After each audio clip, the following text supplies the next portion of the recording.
చేస్తాం ఇప్పుడు నెక్స్ట్ అది కూడా ఇప్పుడు ఇది అయిపోయిన తర్వాత నెక్స్ట్ మీటింగ్ అదే compulsory. Already south exhibitors association వాళ్ళు కూడా మాట్లాడుతున్నారు కదా.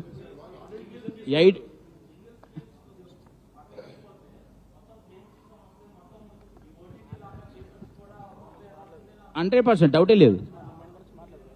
మరి అది జరగద్దనే కదా మూడు భాషలు తెలిసిన మనిషిని, 3 రాష్ట్రాలు తెలిసిన మనిషిని, 3 దగ్గర సినిమాలు తీస్తున్న మనిషిని, అందుకే ఇక్కడ నేను వచ్చి కూర్చున్నా. సార్ శిరీష్ గారు ఒక్క నిమిషం. ఇప్పటిదాకా జరిగిందంతా కూడా చూసే ఆడియన్స్ కావచ్చు, అభిమానులు ఒక మిత్ కావచ్చు, అంటే వాళ్ళకి ఒక అభిప్రాయం ఏర్పడవచ్చు. పెద్ద సినిమా విడుదలవుతున్నటువంటి క్రమంలో ఇదంతా కూడా చేస్తున్నారు అనేది మీరు క్లారిటీ ఇచ్చారు.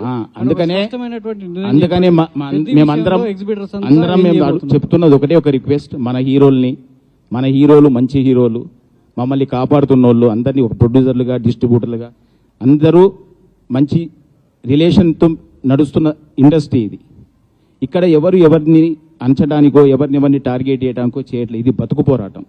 ఎగ్జిబిటర్ బతకాలని చేస్తున్న ప్రయత్నంలో మన హీరోలు ముందు ఉంటారని మేము అనుకుంటున్నాం. ఫ్యాన్స్ని ఎంకరేజ్ చేసి ఈ సింగిల్ థియేటర్లు వాళ్ళకి టికెట్లు కావాలన్నా, వాళ్ళు ఎంజాయ్ చేయాలన్నా థియేటర్ ఆడిటోరియంలలో బాంబులు వేలుస్తున్నారు.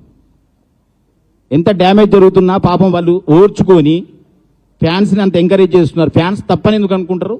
వాళ్ళు కూడా నిలబడతారని నేను అనుకుంటున్నా.